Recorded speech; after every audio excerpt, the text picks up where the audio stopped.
Hi, welcome along to Arsenal Fan TV, and this is the aftermath.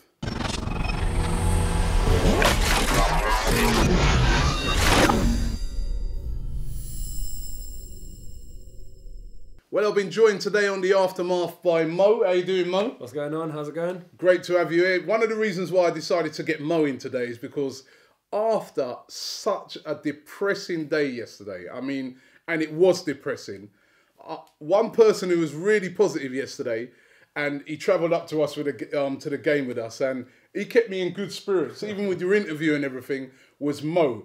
And I was like, you know what, maybe I'm going to be too negative. So I brought in Mo to put a real proper perspective on the game, which was a nightmare, Mo. But first of all, let me say about the game yesterday. From my opinion, Arsenal yesterday, I think that's got to be the worst performance of the season by Arsenal. I mean, they started off the game so slowly. I mean, Liverpool were playing like on a completely different pace to what we were playing. And we conceded that early goal. All right, fair enough. Listen, it happens in football. But instead of bedding in, we concede another goal stupidly straight after. And then it's like we just fell apart. We just capitulated. Ozil giving the ball away for two of the goals. And I mean, it was just an awful performance by Arsenal. I mean, they rallied a bit in the second half. But I just thought yesterday's performance was just an unacceptable performance for a team that's trying to win the title. Because you don't see Chelsea getting hammered like that. You don't see City getting hammered like that. Why should we be getting hammered like that? I mean, it was a really, really bad performance. And it was the performance was similar to the first half against Southampton. We played like that in the first half against Southampton. We got away with it because we only conceded 2 goals. We only conceded 1 goal, and we could have conceded 2 in that first half.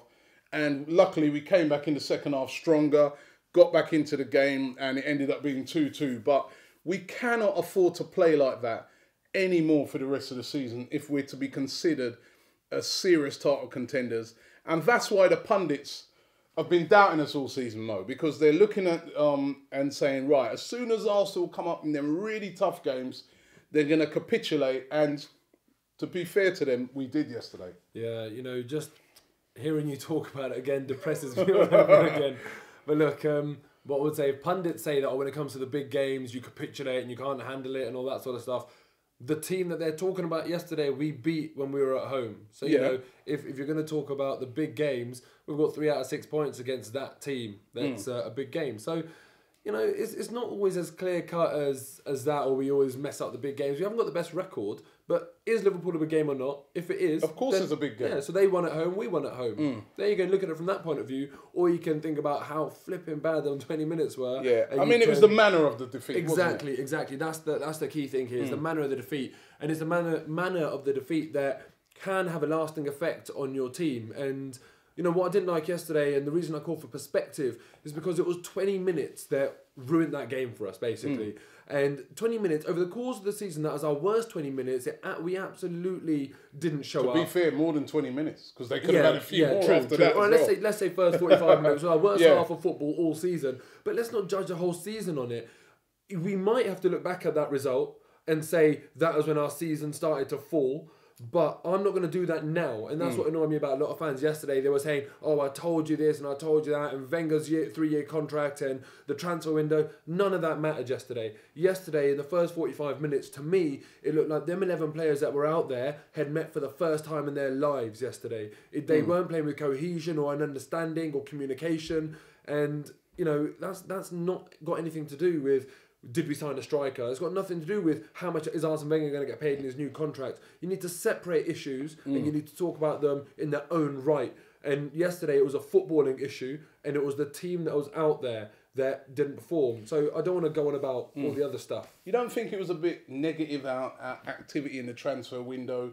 We could have, you know, really given the team a push again by... I mean, we've all been saying it, we need another striker. Yeah. We didn't... Our attempts to get a striker seemed very feeble. Yeah, but, you know... I mean, we look at Chelsea. They identified that they needed a holding midfielder. And they even took the embarrassing step of having to go and get a player that they'd sold, that they had before and sold. Pay more for him. But they knew, like, we need this. So they went and done... Our attempts seem to be feeble, and I think that's what upsets a lot of fans. But, you know, the problem is you can't rely on a signing to motivate your team to go and take 3 points every week. Otherwise, you'll be buying 38 players a season every single week, which, you know, given transfer windows is impossible anyway. You know, I was saying to you yesterday as well, Robbie, that if this game didn't follow the transfer window, if it was before the January transfer window, we wouldn't even be talking about signings because it wouldn't have been even on the cards to buy a signing for this game. You have to look at these points in isolation. Transfer dealings is one issue, that game was another issue. In terms of transfer dealings, January was unacceptable. We all know that. We've signed a midfielder that I personally don't think we need, and even if someone out there does think we need a midfielder, we need midfielders of a better quality than Kim Kallstrom. Well, he's not even going to play. I mean, exactly. Again, negativity. Yeah, we needed a striker. I genuinely believe that, because if Giroud stays fit, then we might be proved that we didn't need a striker, but you have to play the statistics, and generally you do need more than one decent striker to lead you to the title, and we've only got one decent striker. But that's a separate issue, as I say. As for yesterday, it was just a really, really poor performance, and especially poor first half, and a disgustingly poor first 20 minutes. But it doesn't shape our season. Let's just wait and see, retain a bit of perspective. If someone had offered this to me at the start of the year, being here right now, just being battered by Liverpool 5-1, but being second in the league, 1 point behind Chelsea with 13 games to go, you know, this is the last third of the season. We're in the final third of the season, 1 point off the lead. I would have taken this all day at the start of the season. That's true. And that's the perspective that I'm calling for. All right, listen, let's get into some tweets. And the point you make on signings, actually, when I think about it, you're right, because Man United signed Mata, and we've seen what's happened to them today. And listen, I would ask you, if we had signed Costa, would we have not lost yesterday? We would have lost yesterday because we were rubbish all over the park. Yeah. But it's important how we bounce back. So let's see what we do on Wednesday. Let's see what we do in the return game when they come in for the FA Cup. Then we can start talking about how important this game was, or whether it's destroyed our season, or whether it's just 1 point lost based on the fact that a draw would have been good. Right, now let's get into some of the tweets. Cool. You know, on the show we invite people to tweet in. We've had hundreds of tweets. Some of them in the language we can't put on the show. Yeah. But so listen, you know what? To be honest, right? I think fans actually were kind of level-headed. Yeah. Maybe straight away they were reacting and they were very angry, but fans did kind of calm down. And let's go for a few of them. This is JJ. He said, yes, we lost 5-1, but look at the positives.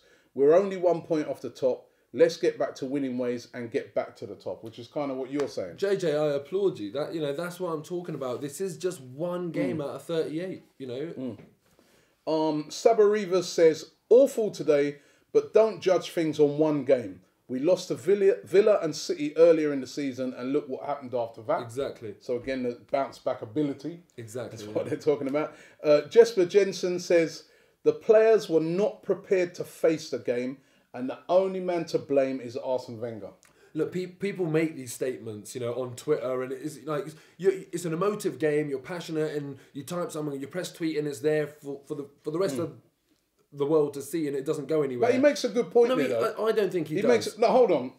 Well, you go to Anfield. One thing about Anfield over the years, Liverpool, for a game against Arsenal or Everton or any big club, doesn't matter how badly Liverpool are performing at the time, they're pumped for that game. And I think we just started that game casually, but Robbie, slowly. Look, read that were statement. They prepared properly? When I say prepared, were they prepared for what was going to come at them? Which is a team that's going to come at you, close you down. Where was our closing down?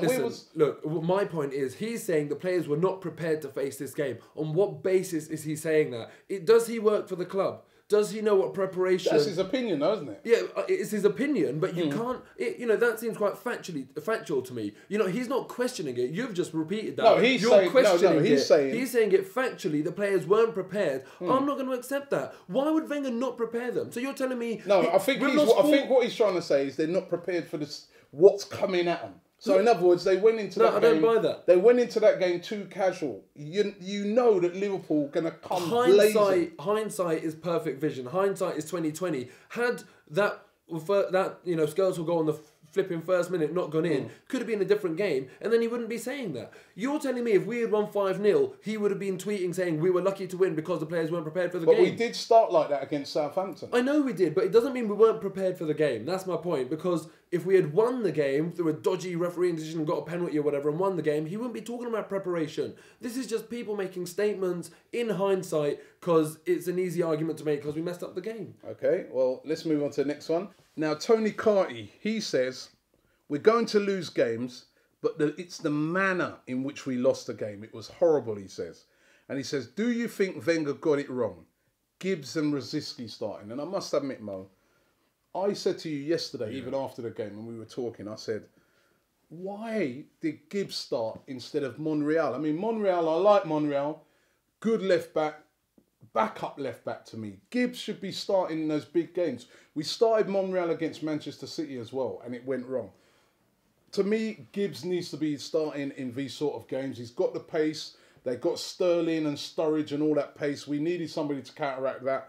And Rosicky as well, I felt, should have started because Rosicky's that guy. He's got loads of energy, closes down. And again, this is what the guy's... Yeah, I mean... preparation issue again, really, isn't it? Yeah, but look, this tweet is different in that this is a measured response to it. He's basically saying that, we are going to lose games. It's a manner of the defeat. And he's right. He's not just annoyed that we lost the game because it will happen, but the manner is worrying. But... what I like about it, he's asking a question, do you think Wenger got it wrong? He's not just slating Wenger talking about issues that aren't relevant. And I think it's a valid question. And the answer, in my opinion, is yes. I think he got the approach to the game wrong in terms of how they were pressing compared to us. And it wasn't tweaked as the 90 minutes progressed. Maybe there wasn't enough time, but at no point did we really press as much as we should have. Are we pressing enough in games, per se? I think it seems to be... generally we are, but not yesterday. Yeah, when we played Napoli... the way that the intensity of that game when we played Napoli at the Emirates, the intensity, the way we press, I haven't seen that for a while. Yeah, and Liverpool were brilliant yesterday in the pressing element of things. And he's talking about should have Gibbs and Rosicky started. I have to vouch for you. You said both before the game, not just in hindsight. For me, I wanted Gibbs to start because I think that back four is brilliant together. Our first choice back four. But in terms of Rosicky starting or not, I think Chamberlain earned a start because of what he did against Palace. So I was comfortable with that before the game. But, Okay. Ahmed Al-Hati, he says, the only good thing about yesterday's defeat is that it will give the players a kick up the backside. And it's what Arsenal players needed. Shouldn't need a kick up the backside. We're near the top of the league. Are we getting complacent? Well, look, complacency is part of human nature, really. And I just think to myself... the manner of the defeat is what's worrying, but it's only a worry if it affects us in a negative way. If it works in that way of thinking, that it will give us a kick up the arse, then fine. Then it's a good thing, really. We'll push on. Prayash says, the players got punished from not learning from their recent mistakes, i.e. starting games slowly. We've been saying that. Fazel Khan says, why is it always early kickoffs when we get destroyed? I think I tweeted that out as well yesterday. We're terrible when it's an early kickoff, it seems to be. And he said, knowing that we still have to play Chelsea, Manchester City and Bayern Munich, he says, I'm worried. Don't worry, relish it. Because... I'm a bit worried as well, I must be honest. Look, we've gone and got brilliant results against teams... not those type of teams this season. Look, I remember beating Chelsea 5-3. I remember beating Bayern Munich 3-1. I remember beating Man City 1-0. These are all in recent years. And look, just why start getting negative and start worrying? That's why I brought you here today, because I knew you'd be positive. But why start worrying and stressing out and going grey before anything's happened? Listen, we've got a team to support. We've got a title to try and win, and that's what we need to bear in mind. All right. Last one I'm going to do here. This is Pete Gooner. He said, Arsenal fans need to get off Ozil's back. He tried his best. He needs a rest. And we just got to write off the game from yesterday. And he says, we've got an easy game on Wednesday against a mid-table team. And we get 3 points. Yeah. And I'll tell you what, that's one thing that cheered up my weekend. Is we were watching that Man United game. And... to see Fulham equalise like that I must admit, that did sort of cheer me up a bit from a depressing weekend. I mean, that game now on Wednesday against Manchester United is huge. They can come and derail our title hopes. If we win that game, their chances of getting in the top four, I'd say, would be absolute zero. Yeah, I think that's right. Players don't need no motivation for that game. We've got to be up for that game. The fans will be up for it. Yeah. We've got to be up for that game. Yeah, I mean, that game is one of them ones where if we win, it's expected because you expect to beat a team that's 7th in the league. But for United, they're going to be coming to a big club and they're going to be coming and trying to like beat someone who's challenging for the title. It's a good day out for them lot. So they're going to be G'd up for it. But we need to make sure... All jokes aside, listen, they've had the number over us in recent times. It's going to be... Listen, even though today we saw what happened, even though they've not been playing well this season, but they've got big game players. Van Persie, we all know, Rooney, they've got Mata, Januzaj. You know, it's going to be a tough game. It will be a tough game. We cannot afford to play that game like what we did against Liverpool. And being completely honest, like, they might have drawn 2-2 against Fulham, but that's because they probably expected to win that game. They know it's going to be a challenge and they will get themselves up for this game. And we know what Van Persie's like. We know what kind of bloke he is. He'll go for that extra motivation because he'll want to rub it in our faces again. So it's up to Arsenal to respond really, really positively from that Liverpool game. And, you know, I said this in the interview, Robbie, but I was saying to you before the game against Liverpool, if we get 4 points out of the next 6 available against Liverpool and Man U, then I'll be satisfied with that. Now we can only get a maximum of 3, but if we do go and beat United and we get 3 points, and it's only 1 point dropped, and that is what we need to do now. Now it's about damage limitation. And it wouldn't be the end of the world, Not considering what happened to Manchester City yesterday. Exactly. No, I mean, in a million years, I never expected Norwich to get a draw. Recently, Chelsea have drawn 0-0 at home to West Ham. Man City have drawn 0-0 away to Norwich. There's some crazy results. Exactly. There's more twists and turns left in the season. All we can do is win our games. It's still under our control as well. Let's not forget that. We don't need to rely on anyone else to drop points. We're playing City. We're playing Chelsea. We can go and win the league. We don't need any favours from anyone. I love having this guy. Listen, let me just remind everybody, our shop is open, right? So if you want to get any merchandise from the shop, we've got stuff like this. Yeah? Mo, you could buy this for... Let's have a look. Good friends. Mate. Yeah, stand up if you hate Tottenham. There we go. What we got? The varsity jacket. Yeah? Nice Valentine's present for your boyfriend or husband. And I've still got faith in this guy. No. Definitely. Giroud. Yeah. Although a lot of fans yesterday were criticising Giroud. The game wasn't lost up front. We conceded 5 goals. Someone told me, what's that got to do with Olivier Giroud? I know he didn't have the best game. It's in the papers today that he was apparently having shenanigans at 3 a.m. in the morning with a lady when he should have been concentrating on the game. So but I think that turns out it's 5-2 then, because Giroud scored as well. but you still got faith in the team. Yeah, without a doubt. Listen, can we still do this, Mo? Can we still win the league? Absolutely, we can definitely win this league. And it's going to be tough, but it's about that bounce back ability word that you used earlier. If we let this defeat against Liverpool, the manner of the defeat, work as a positive, then we can still win the league. If we're going to crumble, then yeah, it's over. Well, guys, I'm positive. Brilliant. Mo, thanks again for coming on the show. And this has been the aftermath with our special guest, Mo. Don't forget to leave your comments below, like this video, and thanks for your support. And listen, let's go there on Wednesday night and crush Man United and send them onto Channel 4 or Channel 5 or wherever it's going to be next year. Let's keep them out of the Champions League. Arsenal, come on. It's time we beat the Manx. Fresh legs because he just couldn't stay on his feet, couldn't hold anybody off and gave the ball away too much. He just looked totally disinterested. I felt sorry for Per and Lauren and Chesney, really, because they just had... was overrun. It was almost like the patches at the Alamo. Like, get my head around it at all. And a lot of fans were there saying today that we need to spend more money, etc. But one of the players who's particularly poor today gave away the ball for a couple of mistakes was Mesut Ozil, who we have spent money on. Yeah, exactly. Yeah, I mean, he's a great player, but I just think this recently he's not turned up. He did today, yeah, like you said, 2 times to go the ball away and result in two goals.